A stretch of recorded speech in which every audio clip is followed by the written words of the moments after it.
It's a beaver.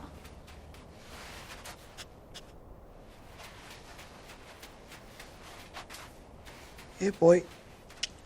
Here, boy.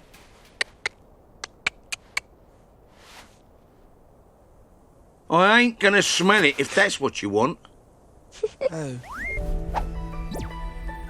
Today we will learn to understand some of the most difficult yet fun British accents with Mr. Beaver from Narnia. And as always, you will learn some advanced English vocabulary. The Chronicles of Narnia follow the adventures of 4 siblings who discover the magical world of Narnia, a land inhabited by talking animals and mythical creatures. In this scene, we see Mr. and Mrs. Beaver, who met the children shortly after they all arrived in Narnia. Every week on this channel, we create lessons just like this one to help you understand your favorite movies and TV series without getting lost, without missing the jokes, and without subtitles.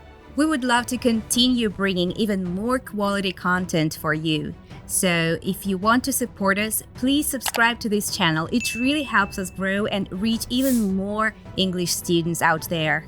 And remember to hit that bell down below not to miss a single new lesson. Each lesson comes with a deck of flashcards covering all the important words and expressions from the lesson. Practicing with them daily, just 10-15 minutes a day, is the easiest way to remember all these words forever. By clicking the link in the description below, you will be able to start your vocabulary practice right after this lesson. Now, let's begin today's lesson by watching the clip with the subtitles.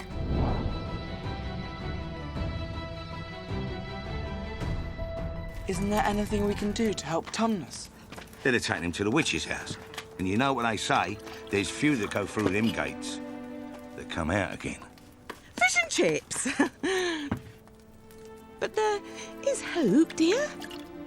Lots of hope. Oh, yeah, there's a right bit more than hope. Aslan is on the move. Who's Aslan? Who's Aslan? You cheeky little blighter. What? You don't know, do you? Well, we haven't exactly been here very long. Well, he's only the king of the whole wood. The top geezer. The real king of Narnia. He's been away for a long while. But he's just got back. And he's waiting for you near the stone table. He's waiting for us. You're blooming joking. Isn't there anything we can do to help Tumnus? They'd have taken him to the witch's house. And you know what they say, there's few that go through them gates that come out again. Fish and chips. So we're in the Beaver's Dam, and Mrs. Beaver is serving fish and chips, a traditional British dish consisting of deep-fried battered fish and hot potato chips, what Americans would call French fries. It's a common fast food in the UK. You might have noticed that it's not very easy to understand what Mr. Beaver is saying. That's because he speaks with the Cockney accent. We will get back to it later in the lesson and learn some of the characteristic features of this accent and even have a short pronunciation practice. So stick around not to miss all the fun. But there is hope, dear. Lots of hope. Oh, yeah, there's a right bit more than hope.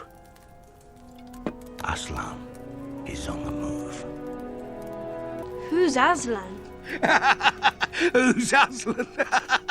You cheeky little blighter.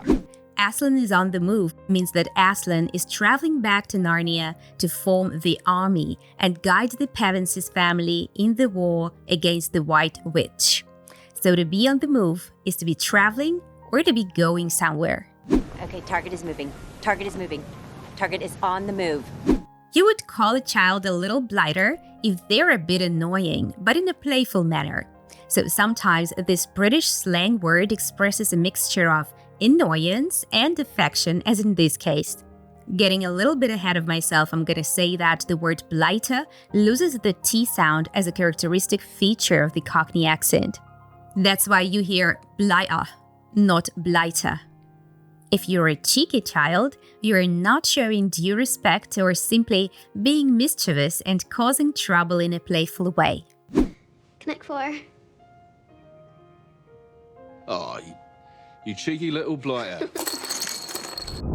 To help you remember all these new words and expressions, write them down and, even better, create your own sentences with them. Try to incorporate into your speech in your next English conversation. What happens often, and probably has happened to you a lot, is that all those new words and expressions in English we're trying to memorize soon start to fade away. To prevent this, take your learning a step further with the spaced repetition system. This smart algorithm knows when you're about to forget a word and brings it up for review at specific intervals. We use this technology in our Real Life English app. Each lesson comes with a deck of flashcards covering all the words and expressions from the lesson. To remember the phrases like to be on the move or cheeky little blighter, after you complete this lesson, use the special link below to get straight to your vocabulary practice. This is how it should work.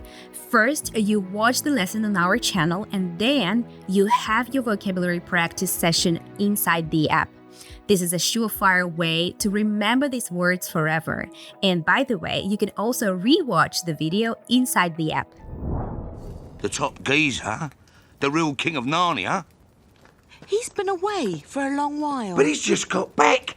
And he's waiting for you near the stone table. He's waiting for us. You're blooming joking.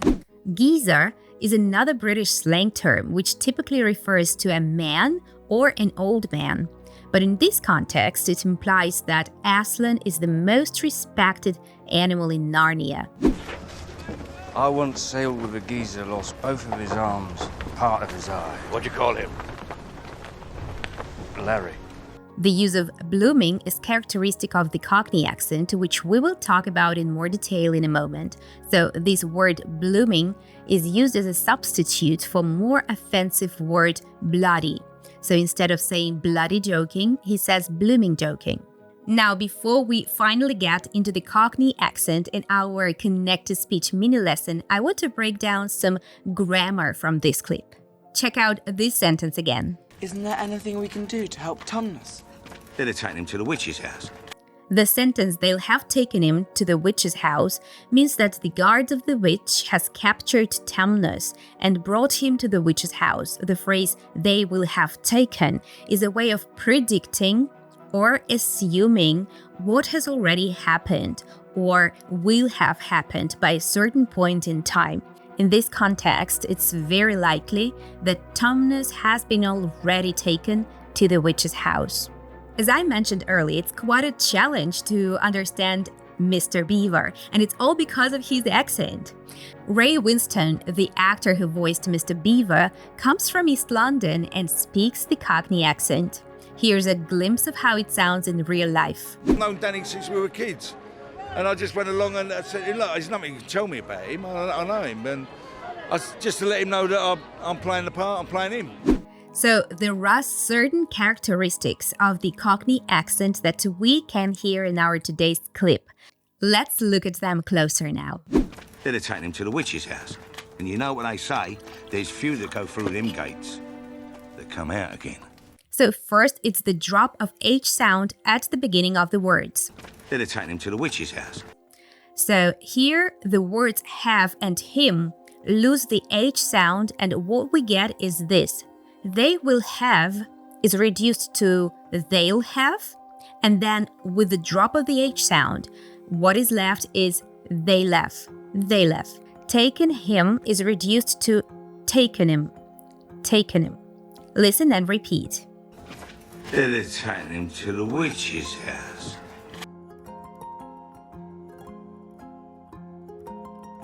You could hear the sound I instead of A in the word taken. It's another bright feature of Cockney accent.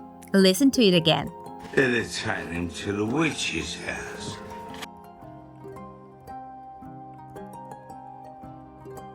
We hear the same in the phrase they say. And you know what they say? And you know what they say?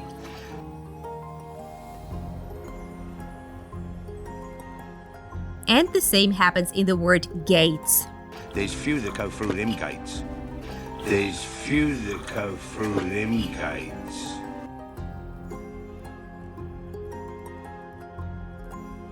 But he's just got back. Do you remember about the drop of the H sound? So we've got here the reduction of but he is into but is. We cut the T from just before the consonant just got, and now the word got loses its T sound at the end, which is characteristic of the Cockney accent. Go back. Just go back. But he's just got back.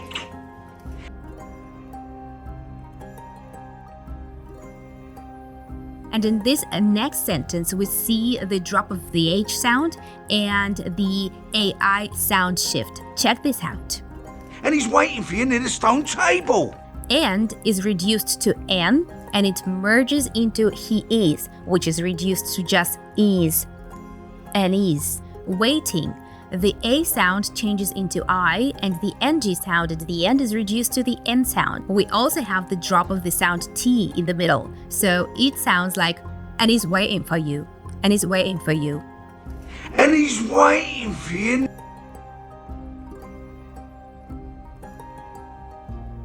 And you know what they say, there's few that go through them gates.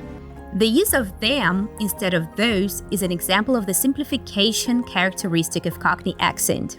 Through them gates means through those gates.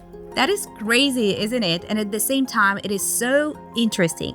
Let me know in the comments if it's interesting for you to learn about different English accents, and get yourself prepared for this second part.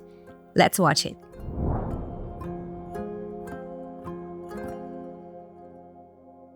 They don't even know about the prophecy.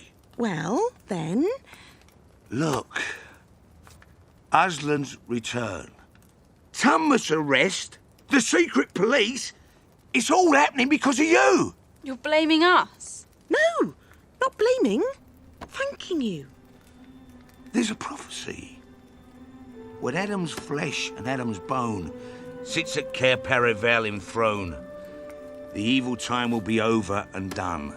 You know, that doesn't really rhyme. Yeah, I know it don't, but look, you're kind of missing the point. It has long been foretold that 2 sons of Adam and 2 daughters of Eve will defeat the White Witch and restore peace to Narnia.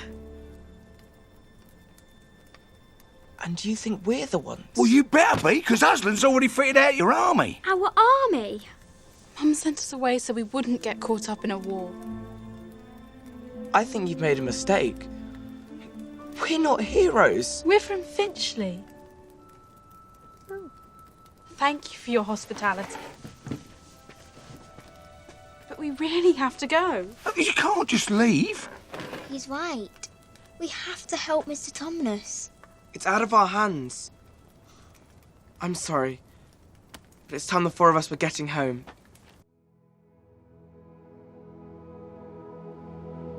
They don't even know about the prophecy. Well, then, Look, Aslan's return, Thomas' arrest, the secret police, it's all happening because of you. You're blaming us? Prophecy is a prediction or foretelling of what is to come. In this context, it refers to the prediction about Peter, Susan, Edmund, and Lucy Pevensey bringing peace to Narnia. When you blame someone, you think they're responsible for something wrong. In this context, Susan thought Mr. Beaver was blaming them for all that was happening. The phrase, "it's all happening because of you," led to this misunderstanding. It was better to say, "it was all happening thanks to you." When Adam's flesh and Adam's bone sits at Cair Paravel enthroned, the evil time will be over and done. You know, that doesn't really rhyme. Yeah, I know it don't, but look, you're kind of missing the point.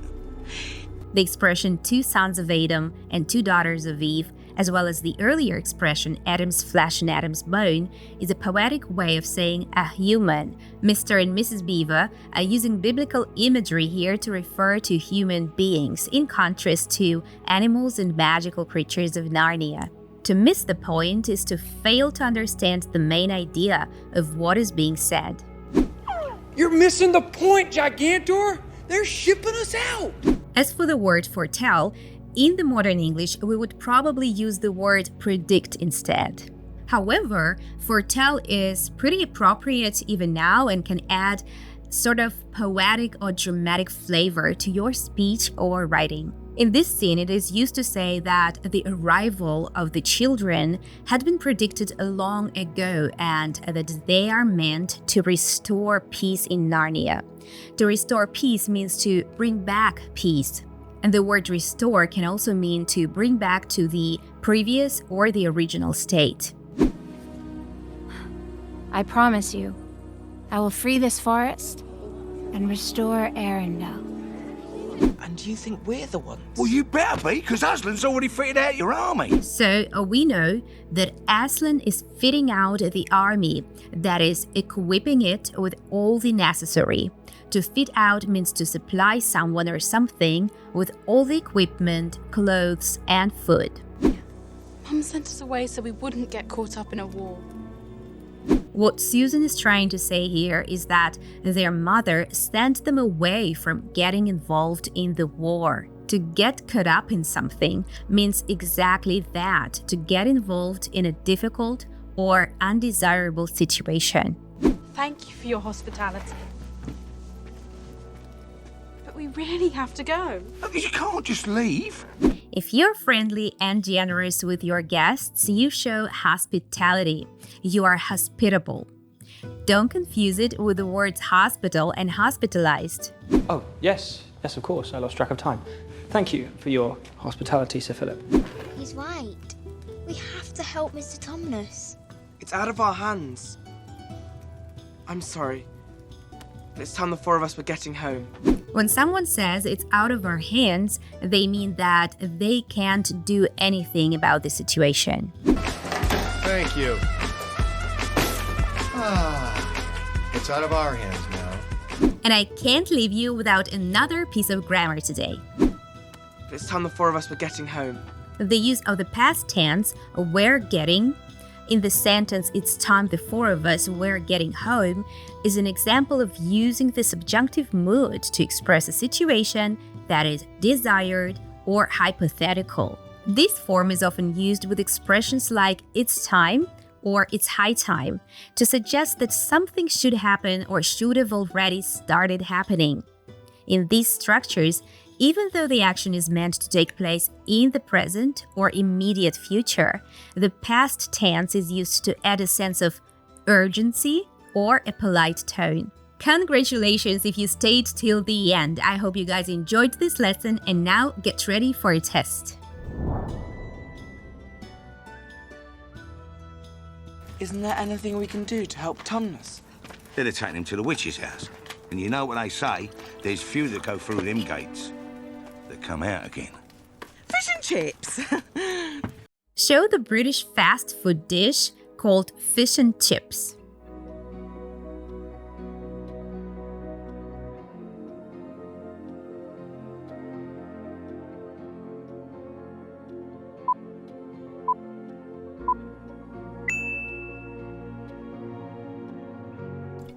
Aslan is on the move.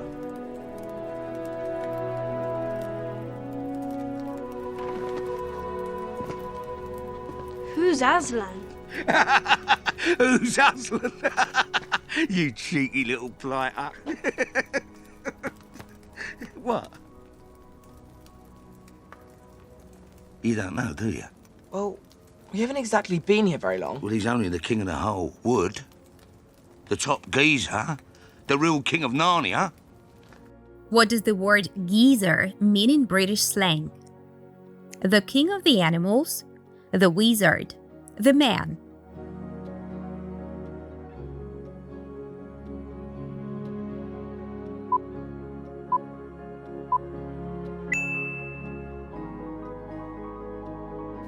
He's been away for a long while. But he's just got back.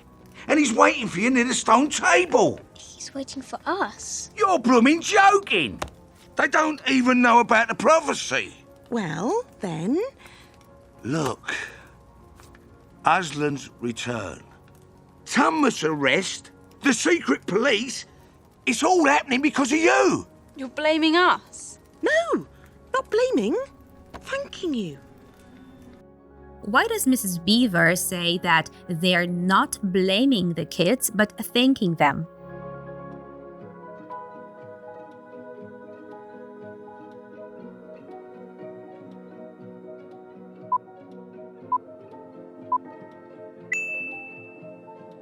According to the prophecy, these children are meant to fight the evil White Witch and restore peace in Narnia. And do you think we're the ones? Well, you better be, because Aslan's already fitted out your army. Our army? Mum sent us away so we wouldn't get caught up in a war. I think you've made a mistake. We're not heroes. We're from Finchley. Thank you for your hospitality. But we really have to go. You can't just leave. He's right. We have to help Mr. Tumnus. It's out of our hands. What does it mean if you say, it's out of your hands? It wasn't foretold or predicted. It is none of your business, so you won't be dealing with this. You can't do anything about this situation.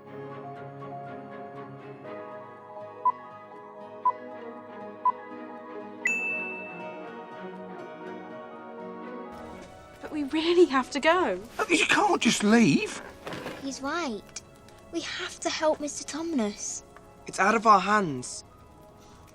I'm sorry, but it's time the four of us were getting home. What do you hear? Are getting home, we're getting home, be getting home. But it's time the four of us were getting home.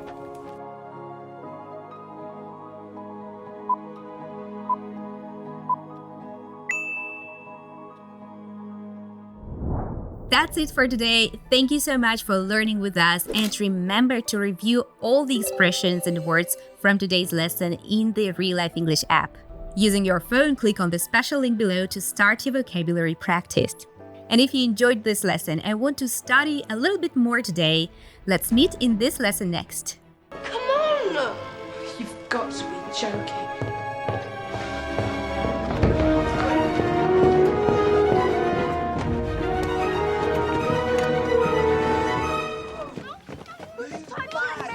You stop shoving!